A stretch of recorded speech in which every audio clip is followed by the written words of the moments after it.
안녕하십니까? 좋은 수필 조형길작 밥은 먹었나? 여러분과 함께 좋은 수필 밥은 먹었나를 감상해 보도록 하겠습니다. 밥은 먹었나? 조현길. 의도적으로 피했다. 처음에는 조금 미안했지만 시간이 지날수록 미안한 마음보다 귀찮은 마음이 더 컸다. 이제는 아무런 죄책감도 없이 일상의 한 부분을 차지하도록 내버려 두었다. 엄마의 전화였다. 그날도 어김없이 걸려온 엄마의 전화를 빤히 보고도 못 본 척 태연하게 학교 갈 준비를 했다. 이어 걸려오는 전화도 외면한 채 말이다.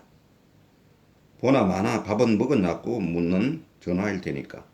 학교에 도착하자마자 엄마를 대하던 이런 내 모습은 온데간데 없이 싹싹하고 잘 웃기까지 했다. 점심시간이 다가왔다. 영락없이 엄마로부터 전화가 걸려왔지만 깔끔하게 무시하고는 대학원 동료들과 하하 호호 웃으며 밥을 맛있게도 먹었다. 수업 들으랴, 강의 조교하랴, 논문 찾으랴, 이리저리 정신없이 보내는 동안 하루가 저물었다. 기숙사는 걸어가는 동안에도 엄마의 전화는 이어졌다. 한 번쯤은 받을 만도 한데 모질게도 내쳤다. 한밤중에 울리는 전화벨 소리, 제부의 이름과 전화번호가 폰 화면을 가득 채웠다. 이 시간에 동생도 아닌 제부가 무슨 일로 전화를 했나 싶어 서둘러 통화 버튼을 눌렀다. 분명 제부의 전화기인데 낯선 남자가 오이라는 소리가 들려왔다.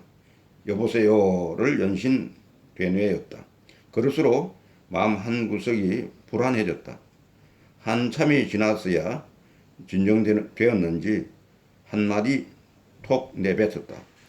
엄마가 돌아가셨으니 빨리 내려오려 한다. 잘못 들었나 싶어 다시 물어봤다. 당장 내려오라는 소리만 할 뿐이다. 분명 저녁 낮을까지 엄마가 전화를 건 증거가 있는데 무슨 소리를 하는지 모르겠다. 뭐가 잘못돼도 한참 잘못됐다. 그럴 리가 없다. 엄마에게 전화를 걸었다. 긴 연결음만 들릴 뿐 도통 받질 않았다. 가느라고 못 받겠지 싶어 한 번 더 걸었다. 역시 안 받았다.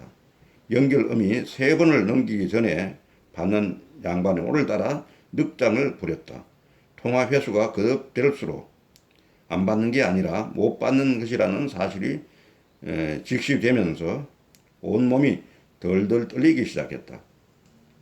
기숙사 방을 이리저리 어지럽게 걷다가 미친 듯이 날뛰다가 철석 주저앉아 방바닥을 치며 엄마를 서럽게도 불러대었다. 집까지 가는 길이 이렇게 멀었던 적이 있나 싶을 만큼 시간은 더디게만 흘러갔다.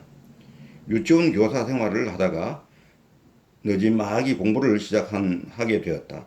당시 학교에서 배운 이론과 몇 년의 짧은 교사 생활 동안에 별 탈 없이 지내며 내가 잘난 줄만 알았다. 나만큼 아이를 잘 다루는 이도 드물었고 학부모님과 원장 선생님께 인정받으며 행복하게 지내는 교사도 흔치 않았으니 말이다. 하루 일과를 마치고 교실 바닥을 닦고 있던 중이었다.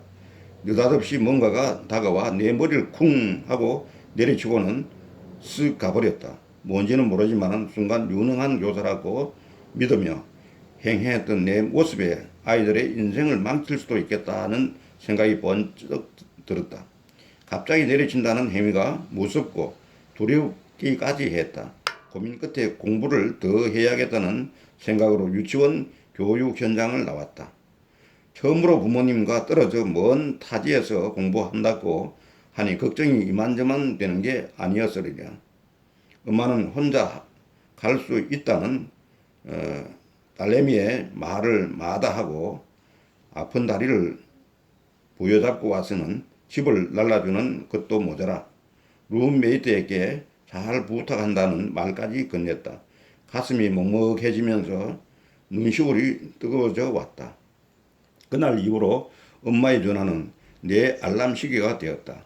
엄마는 아침에 일어나자마자 밤새 잘 자느냐는 안부 전화를 시작으로 끼니 때마다 밥은 먹었는지, 춥지는 않은지, 쓸 돈은 있는지를 묻고 또 물었다.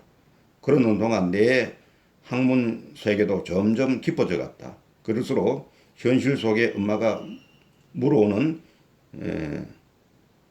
일상 속의 평범한 안부가 시시하게만 느껴졌다. 내가 배우는 어려운 내용을 이야기해도 대화가 통하는 엄마를 상상하면서 말이다. 존재하지도 않는 이상적인 엄마상을 꿈꾸기 시작했던 것이다. 이상적인 엄마를 좋아할수록 현실 속 엄마와는 조금씩 멀어져 갔다. 전화를 일부러 피하기 시작했던 것이다. 부재중 통화 목록 7통. 엄마가 돌아가신 날 내게 걸었던 전화 회수이다. 끊임없는 이어지는 통화 연결음만이 엄마의 마음을 고스란히 알고 있을 것이다. 연결음이 이어지는 동안 행여 무슨 일이라도 생긴 건 아닌지, 왜 전화를 안 받는지, 어디 아파서 못 받는 것은 아닌지, 혹시 말 못할 고민이라도 생기는 건가 싶어 일어나지도 않은 온갖 걱정을 하며 마음을 졸였던 그녀를 생각하면 마음이 아려온다.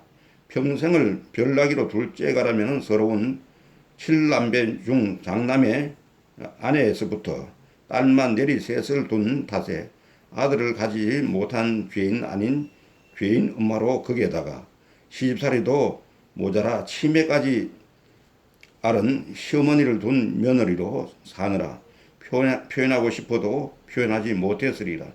그러니 밥은 먹었느냐는 물음으로 수많은 것들을 대신할 수밖에 없었으니 당신 자신은 얼마나 답답하고 속 상했겠는가.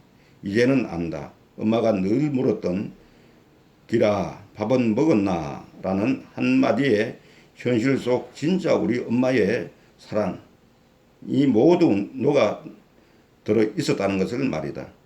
자식에게 건네는 그 한마디만으로도 그녀는 삶의 기쁨을 느꼈을 것이다. 자신이 살아있음을 느꼈을 것이다. 또 이상적인 엄마는 그 어디에도 존재하지 않는다는 것도 말이다. 오늘따라 엄마의 목소리가 그립다. 너무나도 그립다. 기라 밥은 먹었나?